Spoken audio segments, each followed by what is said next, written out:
Well, this morning we have a very different subject than the one last week, or the last lecture, because we are going to explore a field where, for the most part, efforts have failed. We are trying to discover a little more about life. Not life as time, but life as energy, life as vitality, life as consciousness, will, wisdom, and action. And in order to understand these principles, we have to do something that is against present policy. We have to turn to the past. At this moment, the world is very conscious of the present and fearful of the future. Where much of the problem rests has been ignored, and that is in the past. Now, the past is something more than dead yesterday. And to overlook it is to lose the most wonderful text for the study of our problems, because none of these problems are actually new. They are all part of the descent of a stream of life. And this stream of life is the thing we want to consider. Some years ago, General Furlong, in his Rivers of Life, gave us a chart showing the development of races, sub-races, and a great arterial system of life descending through history. Everything in this list and everything in this chart is actually very scientific, very factual, and probably more readable and usable than the histories that we write today. We are therefore interested in trying to understand something of the principle of life as we accept it, as we know it, as we live it, and as we pass out with no understanding of what it is, or very little understanding. Now, at the present time, there are two attitudes towards this subject. The first is materialistic and scientific. Now, the study of science in relationship to the vital, moral, and ethical development of races has been generally neglected. The modern scientist is interested in what he calls facts, and facts are to him the actual occurrences of today, the actual checking that he can make of things on the physical level. He does not really try to figure out why these things happen, but he is interested in how they happen. He does not know or recognize any particular reason for these happenings, except they occur as the effects of causes that are set in motion in our daily existence. The true and complete materialist does not believe we existed at any time except now. He does not believe in any of the theological doctrines of immortality. He does not recognize a religious principle behind physical phenomena. He is concerned typically with what he calls facts, and all of his facts are more or less physical. When the facts are not physical, he is very suspicious of them and would prefer to reject them entirely. Therefore, the scientist makes physical phenomena the fact of existence. Everything exists because of certain phenomena, and life itself is one of these tremendous energy factors with which he is concerned. He does not know where life comes from, except in the physical sense, through the perpetuation of species. He does not know about the overtones which affect the conduct of human beings, because to him these things are merely passing shadows on the surface of a scientific factuality with which he is completely absorbed. The result is that as far as moral and ethical development is concerned, the scientist has to depend upon another factor if he wishes to develop any of the overtones of ethics. He has to divide his attention and admit the existence of something above or beyond science. This he hesitates to do because he feels that the moment he passes from the fact, he passes into a mirage. All overtones to him are simply the longings of the human soul for something beyond the physical. And the scientist is very doubtful if there is anything beyond the physical worthy of consideration. Now, on the other side of this coin, we have the religious point of view. We have that of the individual who by nature believes in the reality of the wonderful. He believes that there are principles at work constantly, that life is not simply a drifting along through a mass of physical phenomena. Life is the unfolding of a plan, a purpose, that there is a divine power at the source of life. He has his problems trying to prove this, but also he has certain points that are worthy of consideration. To the theosophist or theologist, as the case may be, the physical phenomenon of life is more than merely the unfoldment of bodies. Life is a stream of some kind, as shown by Furlong in his Rivers of Life. Life is an unfolding process going on constantly. It has passed through one cycle after another. It continues to move cyclically within the boundaries of law. Somewhere in this great pattern of motions, there is an ethics. There is a tremendous purpose. There is a valid reason. The theologist is not always sure what that reason is, but he believes in a divine power at the root of life, and that this divine power is the source of good, and that this divine power must be cultivated within his own life, and the principles of it applied to society. Therefore, he has his point of view, but as far as the scientist is concerned, his point of view is scarcely adequate. The scientist says, the theologian, in order to have the point of view that gives him hope and idealism, must ignore a vast order of physical phenomena. The theologian, on the other hand, says that to get down to the level of physical science, the scientist must ignore a mass of superphysical phenomena, which he cannot deny, which he cannot disprove, but he finds difficulty in accepting within the boundaries of science. Therefore, we have the scientist as a person actually moving in a physical environment. When he thinks of history, he thinks of physical history. When he thinks of the future, he thinks of a future of scientific historicity. He believes in the unfolding of forms, of the constant enlargement of human empire. He believes constantly that the human being is the master of all things in the material world, that the human being is the lord of all he surveys, that he is constantly being challenged, but that growth, progress, and unfoldment are the result of the pressures of human occupation and exercise, that the physical world is being built by material means, and that these material means are largely under the general supervision of the scientific concept. The perfectly scientific person, therefore, would be a perfectly lawful person, but he would live within a very narrow rule, a rule of materiality alone, because there's no place in his system for the immortality of the soul or the presence of a divine trinity at the basis or in the foundation of the material quaternary. Now, with these 2 points of view, we need history. We need to take something that is now being generally ignored.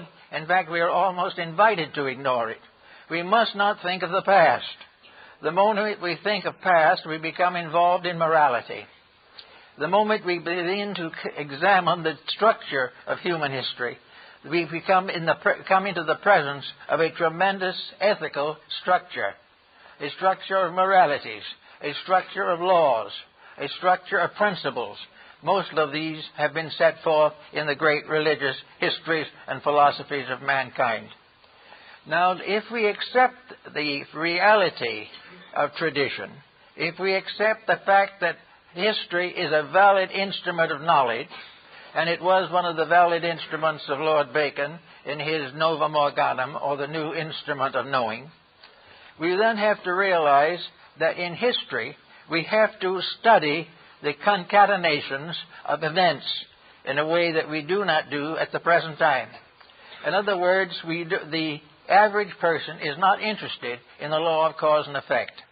He doesn't know why it functions. He only knows that it interferes largely with what he wants to do.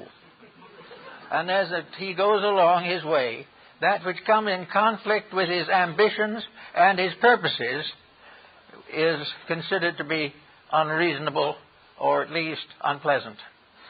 So that the person today tries to avoid the challenge of cause and effect. If he goes back into history, he will find 100 empires that fell from the same mistakes that he is making. Now, this should mean that history is a valid subject. History should be taught in schools, because it is the story of what happens when we do certain things. And we have proof that these happenings are inevitable and immutable. They are just as scientific as anything advanced by science. But because they deal with moral, ethical, or spiritual values, science prefers to ignore them as not provable. Yet they are provable. History is what proves them.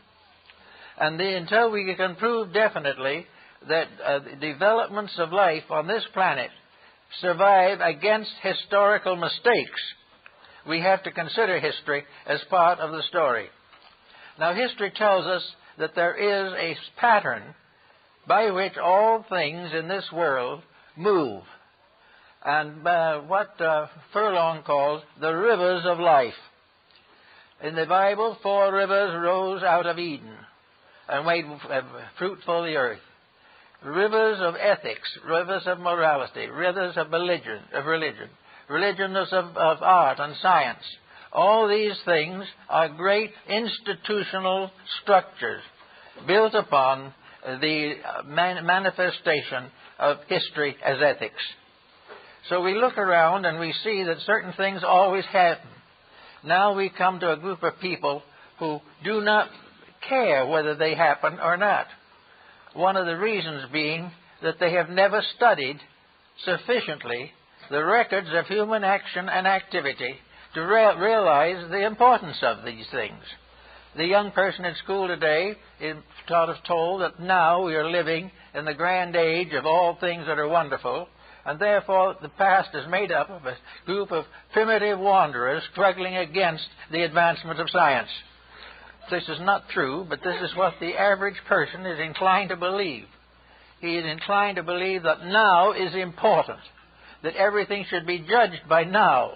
We should judge the TV programs by now. And if we do that, we're in kind of difficult situation. And we must also beware that we must judge nuclear physics by now, and by the building of more nuclear plants. We must judge the result of destruction of our environment by now. Everything must be today. And the reasons why we're in trouble are neatly evaded, because they interfere with our good spirit in doing what we please regardless of consequences. So we begin to study what these things all add up to. Now, when it comes to this point in the view, we have now 2 systems. One believing that there is a principle of good, and the other believing primarily in a principle of skills, or ethical, physical pursuits and progressions. Now, in this, we have to try to study something. Of course, in religion, deity emerges either as a person or as a principle which becomes personalized. We consider deity as a supreme power at the source of life, and that this supreme power has the right and the power and the privilege to cause any series of consequences that are necessary for the fulfillment of its own purpose. Now, just what that purpose is not very clear. Whether this purpose is to prove the existence of deity, or whether it is intended to result in the perfection of creation, is a matter that's still open to considerable debate. For the general point of view is that the will of this power is the perfection of all that lives according to some code of perfection, which at the present time is largely physical. The perfection may call for something better than physical, but the reason for it is the conveniences of physical life, such as, for instance, the end of poverty, the end of crime, and the end of many vices that arise which are against the common good of society. So now we have a problem that goes right back to this concept of deity. Deity is supposed to have been the power that created the human being. Humanity is a projection of deity into manifestation. Why was this projection necessary? This is a question that is constantly under consideration. If we wish to assume that deity is all-powerful, omnipotent in every sense of the word, why did deity not produce its creation perfect to start with? After all, why should deity create an imperfect structure and then demand its perfection through a series of what to the average person consists of misfortunes? Where and how is it that humanity, being a product of the divine mind and the divine will and the divine soul, should not have been developed perfect in the beginning? Why should there be this tremendous struggle against the evils of life? Why should the individual be required to constantly stand against his natural inclinations? If he was intended to be perfect, why were these inclinations embodied into his structure? Why was he made imperfect if the divine power can produce perfection? Why should the individual be in constant conflict with morality and ethics if he is a principle has origin in a divine power that is perfect in morality and ethics?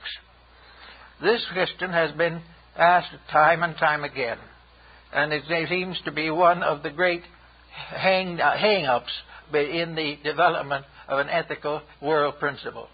Why is man not perfect if he is the product of perfection? And if he is not the product of perfection, why does he hope for perfection if the only power that exists cannot bestow it, or does not bestow it? Now, there has to be an answer to this, and the material scientists take it very simply. There is no such thing as a control demanding perfection. The human being is a growth, an unfoldment of physical forces and factors. And enfolded within it, this being is life. Life, integration, and a power to grow, to become, and to propagate. These things are inherent in forms, but they do not contain within themselves any strict or certain form of ethics. They are growth, producing right and wrong. And right and wrong are finally sorted out by the results of action. The individual who has enough experiences gradually comes to certain conclusions. This theory, however, has been subject to a number of reversals. At the present time, we have more intellectual knowledge than ever before and less ethics. We have developed a tremendous growth of materialism away from ethics, away from morality, and away from principles. Now, if the scientific process is complete, and the final end of all things is the production of a self-sustaining creature, a being that is sufficient to all its needs, then science is in trouble, because it isn't producing such a creature. If, on the other hand, only morality and ethics, temptation, and gradual moral growth can produce perfection, or produce release from problems, then why and how does this come through in our theological studies and considerations? So we come to a very interesting problem here. Namely, let us now say that we are going to think in terms of a different concept of what humanity is. We've thought of humanity as a biological miracle on the physical level and a psychological miracle on the religious level. But perhaps there's something else to the thing. There's something more that we haven't investigated at all. And that is, what is the basic structure of life in this world, or in any other created sphere of life? what is life in this sense. Now, the ancients had another concept of this, which we have generally overlooked. One of the oldest forms of symbolism for life is a river. It is a stream. And in most philosophies of antiquity, this stream of life is flowing out of a cause. It is like a stream rising in a great mountain and gradually drifting down the side of a hill, gathering small ripplets to itself until finally, with a tremendous crash, this stream of life falls into the sea. And this is the great cycle of life, that this is life moving inevitably towards infinite differentiation and finally into ultimate reorganization and reintegration. Therefore, instead of thinking of life as simply an energy in the sense of humanity, let us think of humanity as an aspect of life. That life itself is a forever ensouling power. It is continually unfolding itself. And this great stream of life, which we call humanity, is one tremendous entity. An entity which is, according to some of the Hindu philosophies, composed of nearly 60 billion single entities.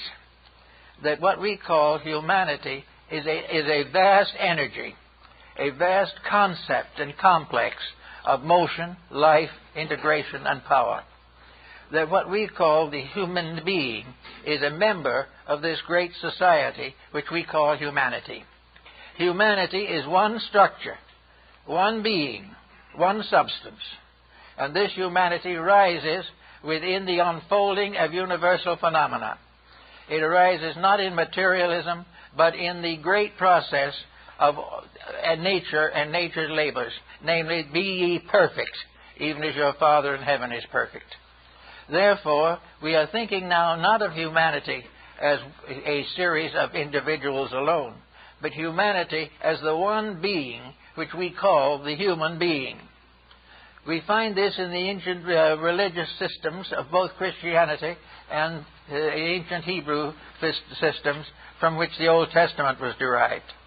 We find, therefore, that there in the Old Testament that Adam Kadmon, is not a person. Adam Kadmon is humanity collective. There is one mysterious power. This being is one being. And this one being consists of all individual human beings considered together and moving together in the great river of life. And this river of life is being moving to the perfection of itself. This is a little abstract and a little big to think about all at once, but it gives us a very important clue, namely that we are moving together along a pattern that is intended to bring about certain definite results. In other words, we are not paying for past sins, nor are we doomed to make more sins and nothing else. We are here to grow, to unfold the potential which we call human, which is one of the innumerable levels of life in the infinite universe. We are one creature, more or less, cast away like Robinson Crusoe on a desert island, but not cast away outside of the divine purpose, cast away to prove and justify that purpose. We are here to achieve the growth of this being which we call humanity. This being is made up of an infinite number of separate personalities, all growing together. This great being which we call the humanity also breaks up within itself into a number of races, sub-races, and divisions, all of which are part of one structure. This one structure being a level of growth in the universe, a level that has become part of everything, just as much a justified fact as the development of solar systems, or the development of planets, or the development of various continents on planets. These things are growth symbols, and humanity is an entity growing. One entity, made up of an infinite variety of individualities. This was the point that was made by Herbert Spencer. that man is an infinite variety. And when we think of man, we think of mankind not as a person, but as the person, composed of all the individual members of the human life wave. Humanity becomes, therefore, a life wave, a life motion in space, a life principle with which we must all become more and more aware and properly informed. This one principle, therefore, is not here to be punished. It is here to grow. And the symbol of that growth is simply a child. A child is a symbolic unit in this great process. The child is not born to suffer. The child is not born to make mistakes. The child is here to learn through trial and error to develop the potential of itself. In other words, by growing, the individual overcomes the stasis which we call inertia. Everything in the solar system is growing. Races grow. Nations grow. Nations and races break up into subdivisions.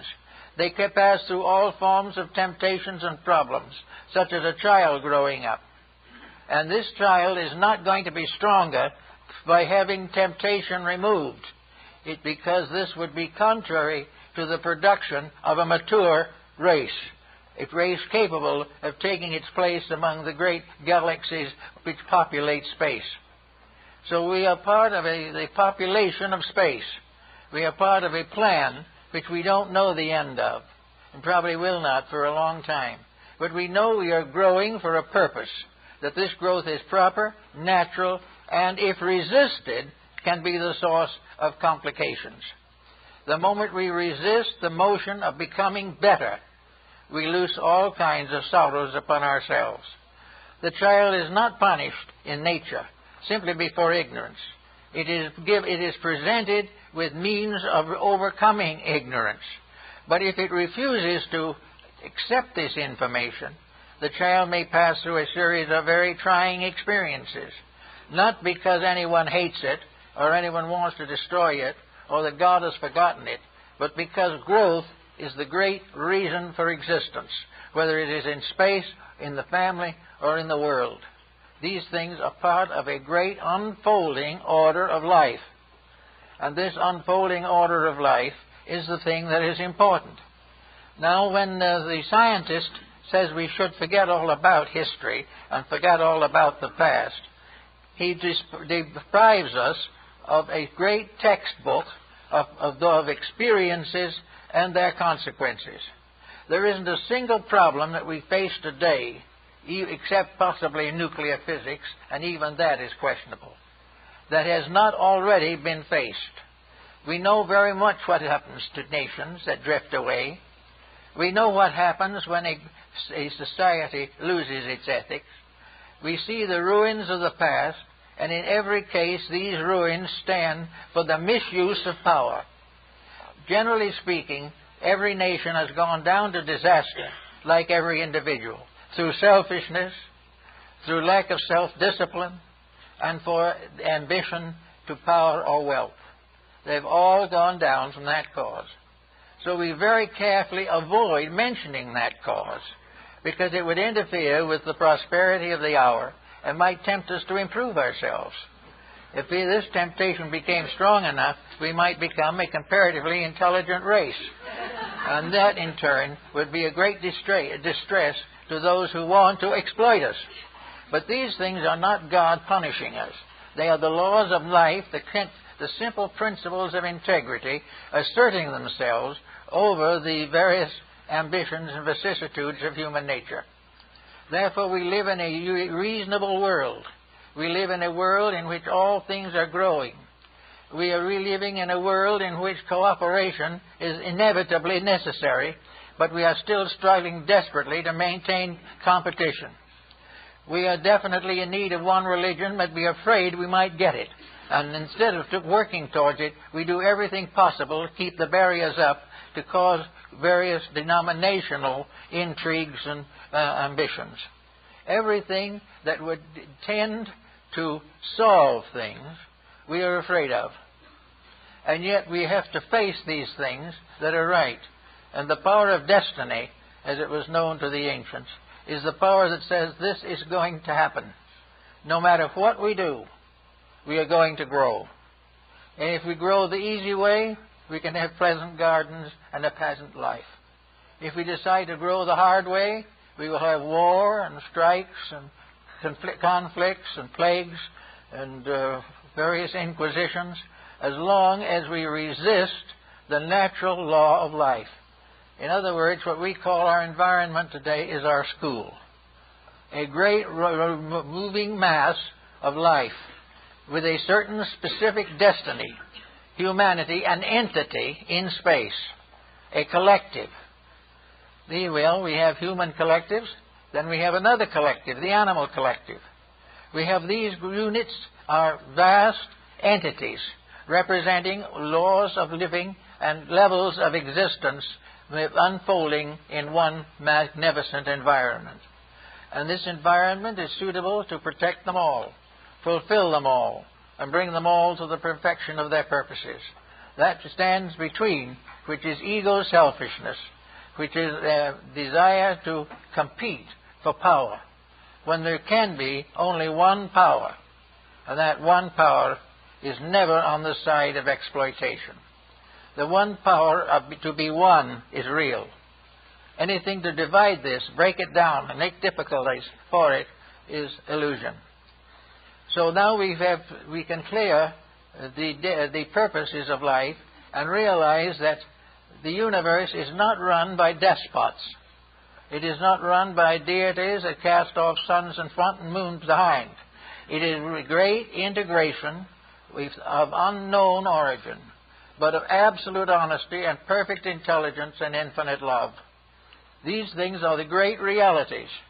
And these are the things that were predestined and foreordained before the beginning of the world.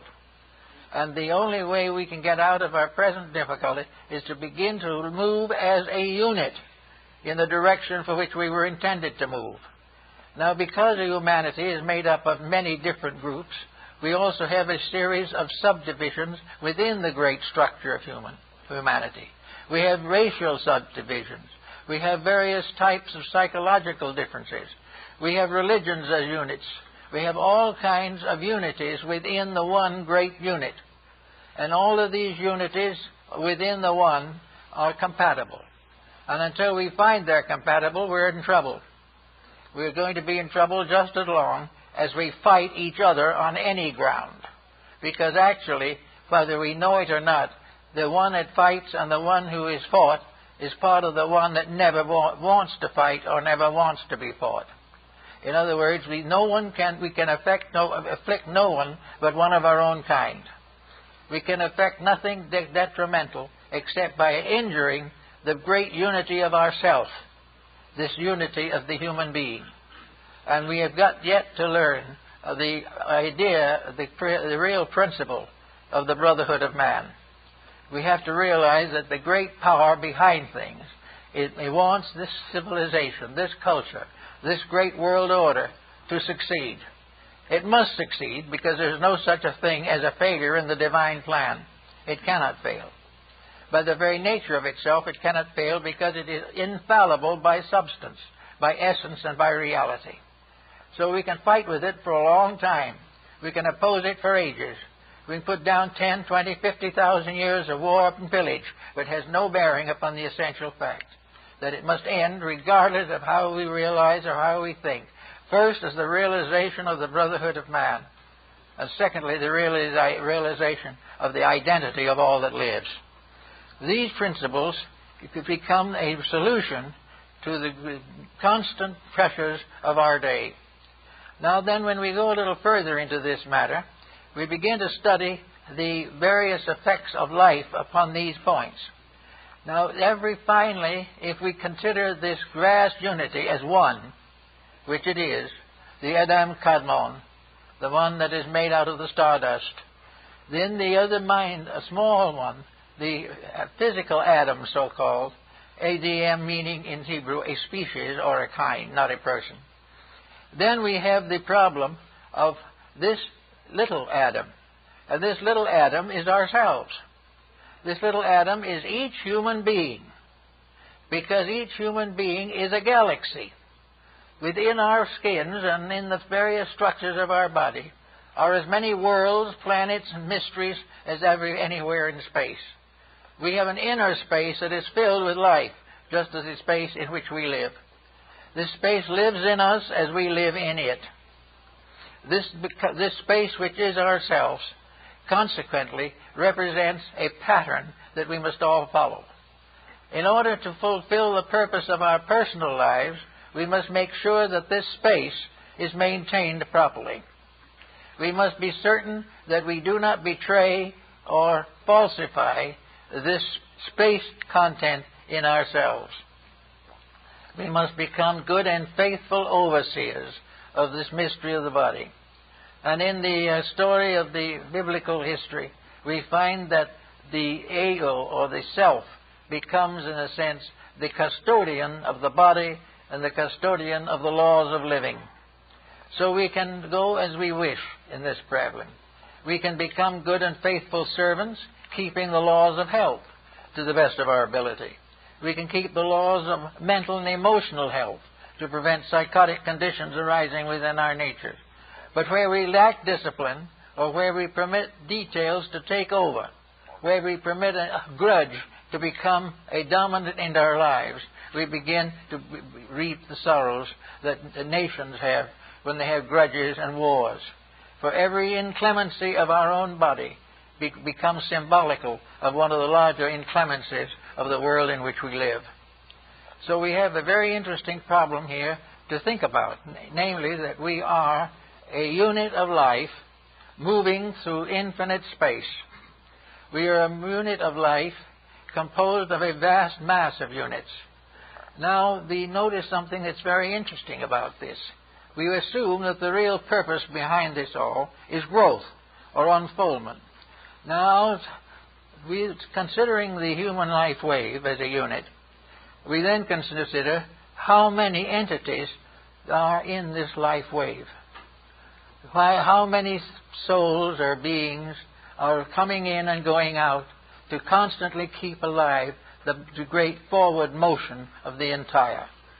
And the various questions have been asked on this, and perhaps we can use the Hindu answer as well as any other, because at least it gives an idea of magnitude. Their theory is that the human life wave consists of approximately 60 billion entities. That is the life wave to which we belong. Now, obviously, these entities are in a constant process of coming in and going out. They are here all the time, only a fraction. The same might be true of the problem of the unity of humanity as we know it. There are human beings born every moment. There are human beings passing out of life every moment. But humanity moves forward steadily, gradually increasing in number. The population of the planet on which we live, the human population, 2,000 years ago, was less than 200 million for the whole planet. After that time, it began to increase. Now, does this increase represent more entities? No. It merely represents more of the great cycle coming into embodiment at one time. If the 60 billion are sitting there, or are lying in suspension, awaiting embodiment, those who come in become like the children, are born in and can go to school. After a certain length of time, they grow older and pass on. In each generation, a few more come in. Through the progress and growth of life on Earth, more and more human beings come in. Until now, we have altogether somewhat near probably 6 billion human beings, up from 200,000 to 6 billion. Now, this doesn't mean that there is one single new soul in the world. It doesn't mean that there is one iota of difference in the plan. It simply means that gradually vehicles for the manifestation of human entities are improving, growing, unfolding, and making possible more to come in and take the lessons of life with us. Little by little, we have built it up, and we'll probably build it up more and more. If we reach a population of 10 billion, then 1/60th of our entity field will be incarnate at one time. This is important because it gradually means that the life wave is moving gradually into objectivity.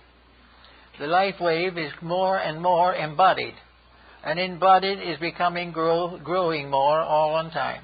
With every increase in population, therefore, new scholars have come in to go to school. And those few who have graduated disappear or vanish away, but they are in no way substantially changed. There is no death in this pattern. There is only a constant changing toward the better. Now, this is a very large concept, and it's a concept that must be given a lot of consideration. But it is also a concept which contains within it space for growth, and it takes away from us forever this fear of eternal damnation, or, from the scientific point of view, eternal oblivion. We are growing up as a being in space. There are other beings. There are animal kingdoms. There are plant kingdoms. There are mineral kingdoms. And even minerals grow, although it's sometimes difficult to point it out. Paracelsus described definitely the growth of metals in the rocks. And I have seen one, this alchemist here, a little old gentleman, who had a little tiny gold tree that had grown in a rock and was still growing, although it was depending on a small piece of rock. Everywhere things live, grow, and fulfill something. Every form of life is part of something coming forth to go to school, to go to learn the lessons of immortality, to become perfect as their Father in heaven is perfect. And this whole pattern has in it not one single moment of evil. It has not one moment of selfishness in the pattern. These things are the result of the individual not gaining a proper insight into the problems of the life to which he belongs. So we can say definitely, for a moment at least, that what we call life is a motion of a great wave of entities into manifestation.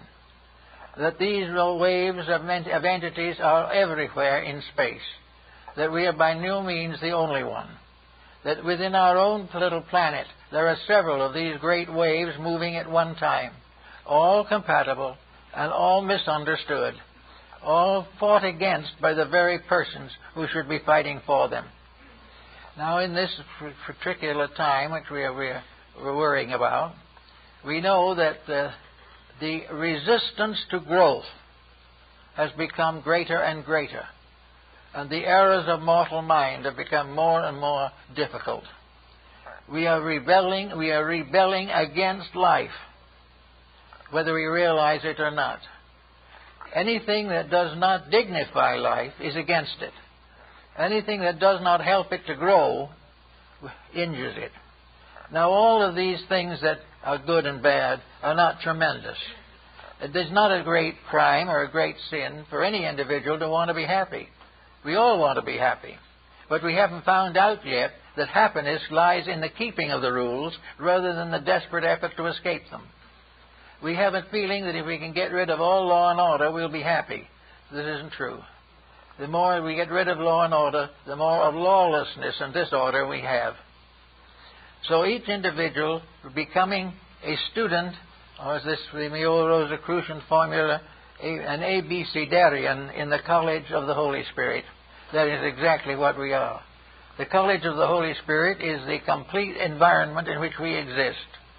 The matriculation of a great group of entities is an entry of a group of entities into a great educational, cultural system that is completely idealistic, that is completely real, and which will only may be perfected when human beings keep the rules. Now, there are deities of ancient times who were the deities of rules and laws. There were deities of wisdom and truth and health. But all of these deities are symbols of rules. The god of health is the symbol of the individual who lives according to the laws of health. Everything that goes as it should does so because of its order and because of its reality and because of its integrity. These things we have to face, and we like to think of ourselves as perhaps a vast ship upon a sea of infinity. And on this ship, like Noah's Ark, are all the living creatures of the world, all on the great journey from here to there, which in reality is from ignorance to wisdom.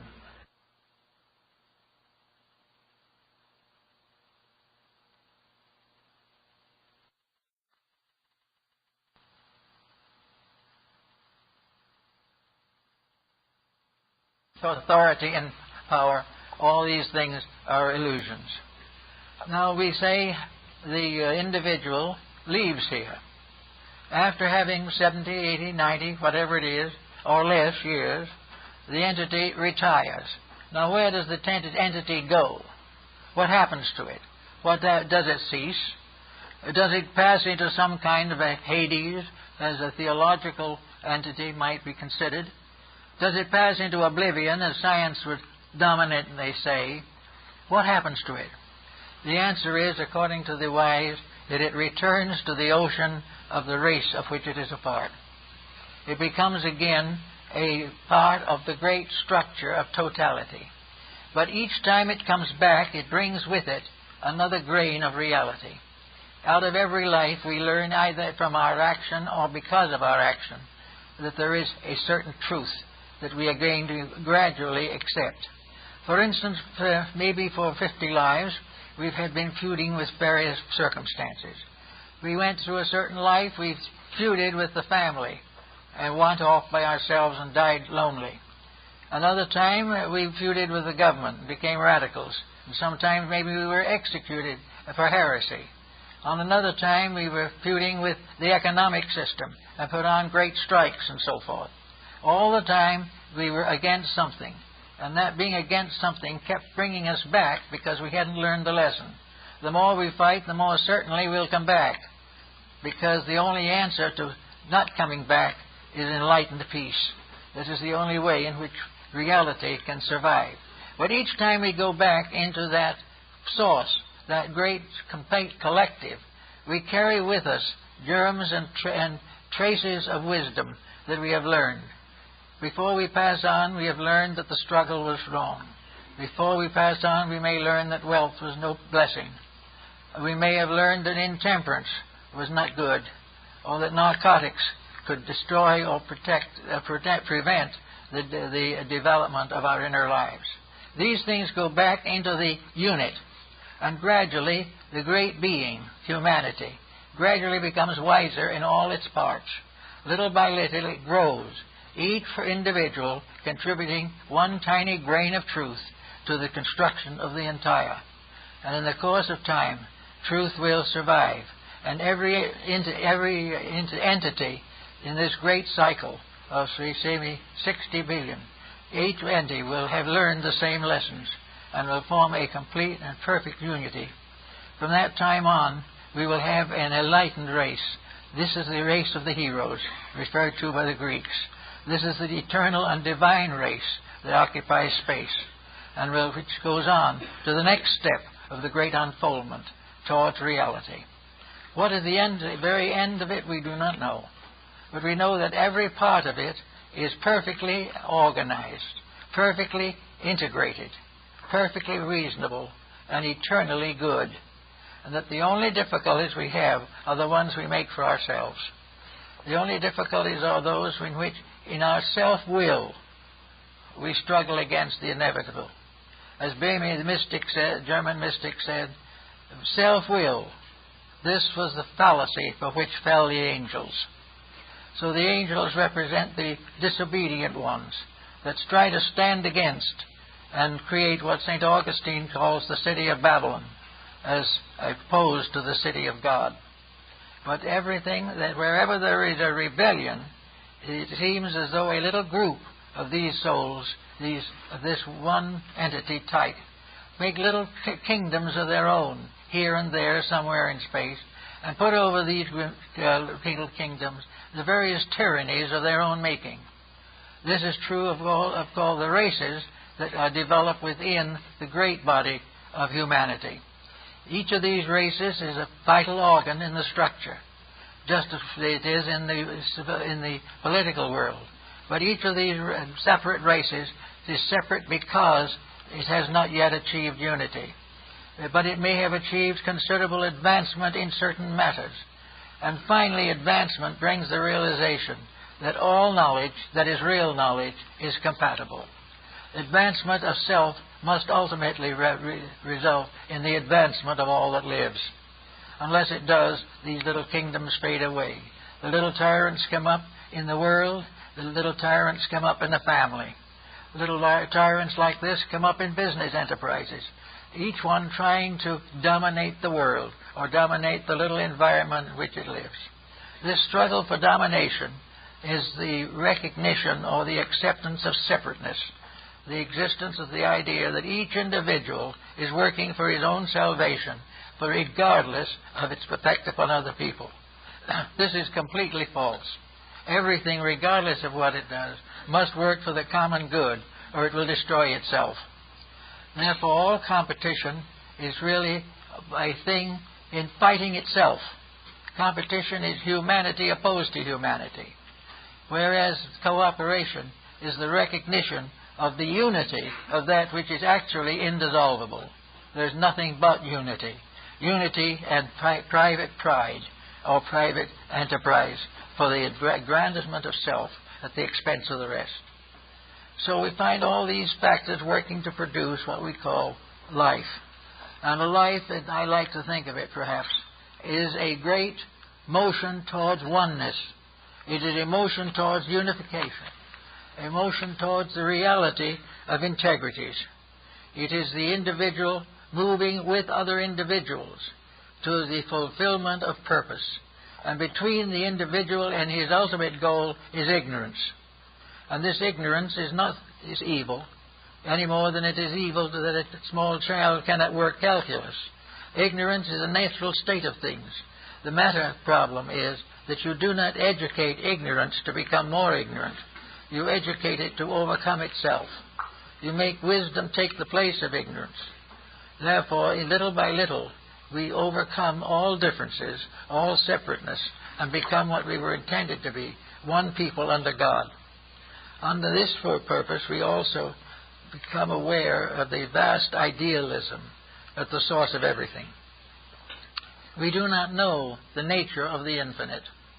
We are not able to grasp that which is completely beyond our comprehension. But we have symbols of things that seem to point towards this.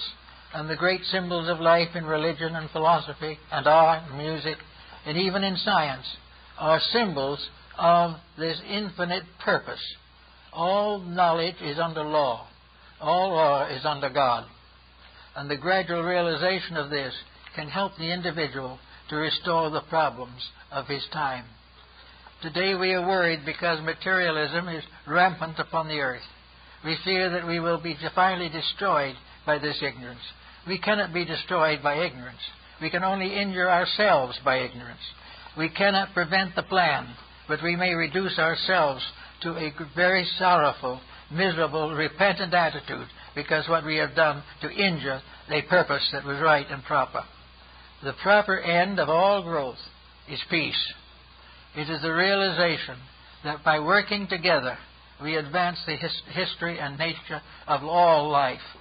We do not think of ourselves as being close to planets. We sit on them or live on them or we look at them through telescopes.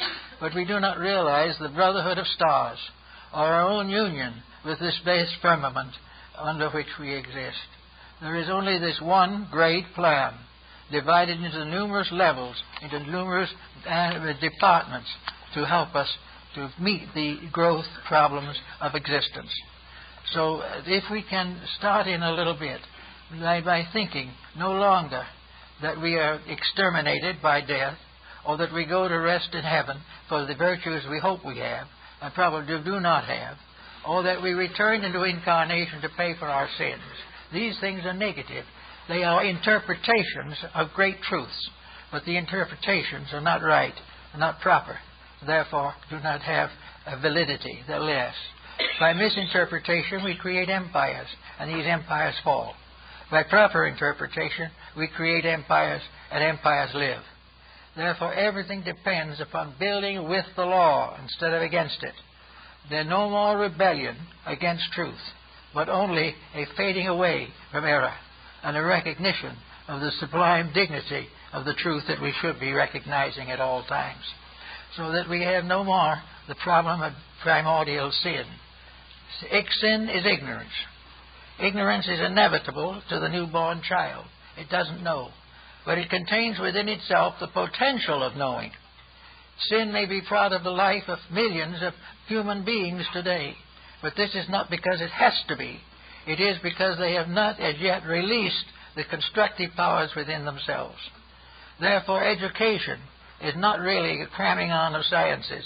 It is a release of the internal benediction of understanding, by means of which whatever we think suddenly becomes clarified into a great witness to truth and reality. All these things become essential elements of a great system, a system in which there is no failure, a system in which there is no punishment, except the individual who finally has to admit he's made a mistake and is very greatly humiliated thereby. But he has to admit that he has the wrong point of view. Now, we are working today to clear up the problems of nations. We are trying to find some way of bringing peace to nations, but it must not interfere with our private enterprises. We must have peace, but we must not in any way interfere with the accumulation of wealth or the building up of power. We must have these good things that we want, but we must not change ourselves in any way to deserve them. So what is the result? An impasse. Error cannot survive. Good has not been brought into focus, and there we continue day after day to fight between selfishness and truth. And up to now, truth has been coming out second best, because we are too concerned with the little things about ourselves. The things we haven't remembered, as is found in some of the Indian philosophies, is that there is only one of us. The human race is one being. If we cheat anyone else, we are cheating only ourselves. If we destroy something or someone else, we are destroying a fragment of ourselves. Every evil afflicts mostly the individual who causes it, because it releases into action negative factors which will help to destroy all the purposes of life. If, therefore, we can imagine ourselves as a beautiful stream of 60 billion souls shining in the light, a beautiful dream or a beautiful structure coming down from the great mountains of infinity, making the land fertile, and finally flowing into the sea, which is the mother of life. And from the sea it is picked up again and carried to the mountains. And it goes on and on. And this is the essential burden of Taoism. For in Taoism, life is like water, and it is under the control of the power of the sun. And it is this that causes it to rise, and this is what permits it to fall. But this constantly going on results in a world beautiful, verdant, well-ordered, and beautifully maintained, until the human being comes in, pollutes the water, destroys the air, and tries to achieve his own particular purpose at the expense of nature. And when he talks about nature, what is he talking about? He's talking about a whole series of these beings. Nature is made up of beings, all of which are essentially eternal and immortal. And these beings are afflicted by the selfishness of one of the beings, or one being, until finally the great purpose is temporarily thwarted. But the law is such that no matter how many mistakes we make, we cannot win with mistakes. Nor can the mistakes destroy us. They can only humiliate us. They can only restore our final faith in the realities of life. In the end and in the purpose of things, they are good, even though we have trouble facing them when they occur. So let us think of life, therefore, as a great stream of eternal power, the very lifeblood of deity, the infinite of space, that which is unconquerable, that which is inevitable, that which is eternal. And in this flow all the races, nations, and peoples of the earth. And they're all flowing eternally towards unity with truth, unity with beauty, and unity with love. It is only our own selfish self-centeredness that breaks us all up into wars and camps and political systems and conflicting psychological entities. There is no reason for these things. There is nothing finally except this tremendous motion of life towards the fulfillment of its own divinities. Now, when this divine life finishes itself, when we finally come to the point where all of these entities have unfolded the potential which is in them, what happens? Then, according to mythology and legendary, we give birth to another race of gods, another race of divine beings that become the parents of worlds, the parents of systems, and take their place in the great hierarchy of eternal growth that goes on forever, beyond the stars, beyond the horizons, beyond the infinite, beyond the galaxies. There is nothing. We do not know what lies beyond. We do not know the infinite good because we have not achieved the finite good as yet. But it's coming. It has to come. And in the fullness of time, we will see that we are one being flowing through time and eternity to the fulfillment of the purpose for which we were intended. We do not know exactly what that purpose is, but we know that that purpose rests in the mind and heart of the deity at the source of life. The principle at the source of life ordains that we shall achieve and shall become co-workers with the angels and the archangels in the forming and shaping of destinies for worlds as yet unformed. It is a great system of eternal growth, and we should be very glad because there is no place in it for the infirmities of failure. They are all instances in a great success, and we must view only the great success and let that be the will of the power that we seek to serve. Well, I guess that's for the moment. Now, I'd like to make an announcement at this time. Probably many of you are aware that William Eisen, a very good friend of ours here, and many of you, a friend of the Society, and one of our speakers, passed away on Sunday, October 8th. Mr. Eisen was scheduled to speak here on Saturday, November 11th, on the Cabala. Before this lecture, that morning will be given by Isabel Kliegman, they will have a short memorial service, and we plan also to remember Mr. Eisen, who was really a very fine person, a good student, and a person dedicated to the integrities and ideals for which we are so concerned. We know you will all join with us in a brief moment of prayer or meditation to bless this soul on its journey. Let us unite for a moment.